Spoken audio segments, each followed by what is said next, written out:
বনি ইসরায়েলের মধ্যে একজন লোক ছিল, ভালো করে খেয়াল করবেন। ওই লোকটি যখন মারা যায়, মারা যাওয়ার আগ মুহূর্তে ওই লোকটি চিন্তা করলো, আমি এত পরিমাণ গুনাহ করেছি, এত পরিমাণ গুনাহ করেছি, গুনাহ করতে করতে আমার ভিতরে কোনো আমল নাই, কোনো আমল আমি করি নাই।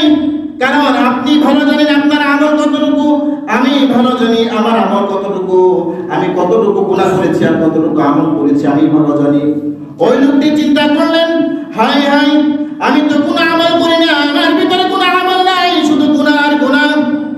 আমি যদি এখন মারা যাই, মারা যাওয়ার আগ পর্যন্ত যখন মারা যাবে তার আগে তার এই চিন্তা আসছে, হাই হাই, আমি যদি এখন মারা যাই তাহলে আমার তো কোনো আমল নাই, আমি আল্লাহ তাআলার সামনে কি নিয়ে দাঁড়াবো। এইটা চিন্তা করেন, আফসোস করতেছেন, ইস্তিগফার করতেছেন।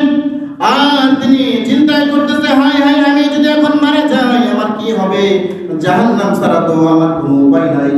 এটা চিন্তা করে ওই বনি ইসরায়েলের ওই লোকটি তার সন্তানদেরকে ডাকলেন।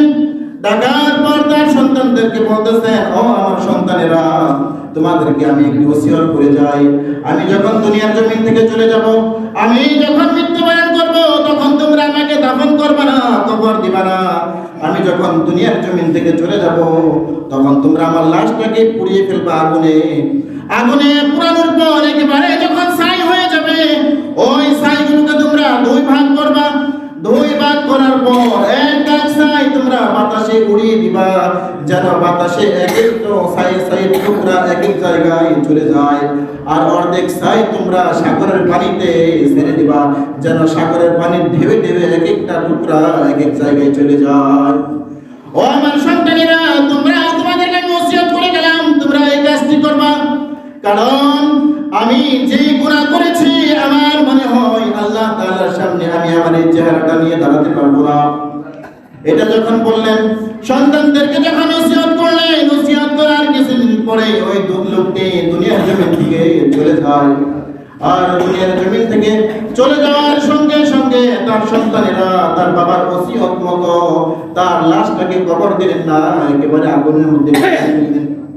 আগুনের মধ্যে পোড়ানোর পরে তার শরীরটা, তার বডিটা যখন একেবারে আগুনের মধ্যে পুরো ছাই হয়ে যায়, এমন সময় তার সন্তানেরা তার কথা অনুযায়ী ছাইগুলো দুই ভাগ করলেন। এক ভাগ ছাই বাতাসে উড়িয়ে দিলেন, আর এক ভাগ ছাই তিনি সাগরের মধ্যে ফেলে দিলেন। আল্লাহ পাক রব্বুল আলামিন সঙ্গে সঙ্গে বাতাসকে ডাক দিয়ে বলেন, ও বাতাস, তোমার কাছে যেই ছাইগুলো উড়ে গিয়েছে আমি তোমাকে নির্দেশ দিলাম, তুমি ওই ছাইগুলো একত্রিত করে যেই জায়গায় অংশগুলো গিয়েছে সবগুলো একত্রিত করে এক জায়গায় জড়া করো। সাগরকে ডাক দিয়ে বলেন, ও সাগর, তোমার কাছে যে ছাইগুলো ফেলানো হয়েছে সবগুলো একত্রিত করো।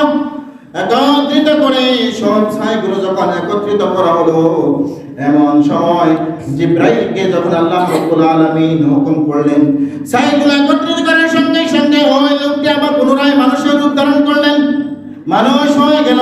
এমন সময় ফেরেশতারা চলে আসলেন, তাকে প্রশ্ন করবেন। আল্লাহ পাক রব্বুল আলামিন ফেরেশতাদেরকে বলেন, ও ফেরেশতারা, তোমরা আজ তাকে প্রশ্ন করবা না, আজ আমি আল্লাহ পাক রব্বুল আলামিন নিজে তাদেরকে প্রশ্ন করব। বলেন আল্লাহু আকবার।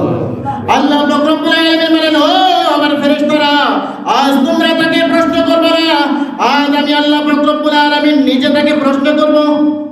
এরপরে আল্লাহ পাক রব্বুল আলামিন ওই লোকটিকে বললেন, ও আমার বান্দা, তুমি কি এমন করেছো যে তুমি তোমার সন্তানদেরকে ওসিয়ত করেছো যে তোমার লাশটা যেন পুড়িয়ে অর্ধেক ছাই বাতাসে উড়িয়ে যায় আর অর্ধেক ছাই সাগরে ডুবিয়ে দেয়?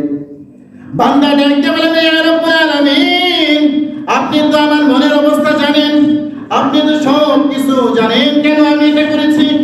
আমি যে পরিমাণ গুনাহ করেছি, অপরাধ করেছি, আমার মনে হয় আমার কোনো নেক নাই, আমার কোনো আমল নাই, আমার মনে হয় আমার জাহান্নাম ছাড়া কোনো উপায় নাই।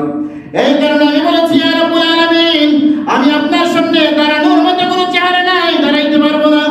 এই কারণে আমার সন্তানদেরকে ওসিয়ত করে গিয়েছি, তারা যেন আমার লাশটাকে পুড়িয়ে অর্ধেক ছাই বাতাসে উড়ায় আর অর্ধেক ছাই সাগরে ফেলে দেয়।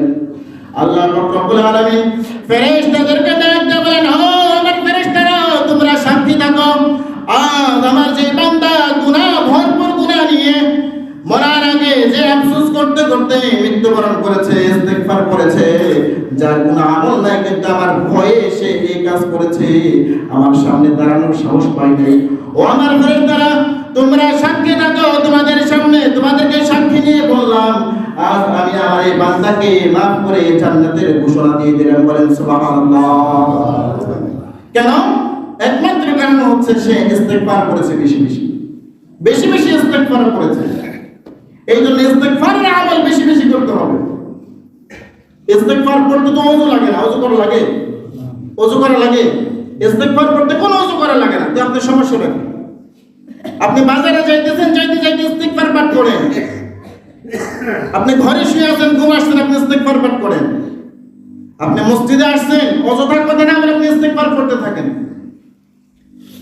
এজন্য ইস্তেগফারের আমল যার সাথে যত বেশি জড়িয়ে নিবে, আল্লাহ সুবহানাহু ওয়া তাআলা তার সমস্ত পেরেশানি দূর করে দিবেন। সুবহানাল্লাহ। এই কারণে ইস্তেগফার বেশি বেশি পাঠ করতে হবে। আমরা ইস্তেগফার পাঠ করব তো ইনশাআল্লাহ।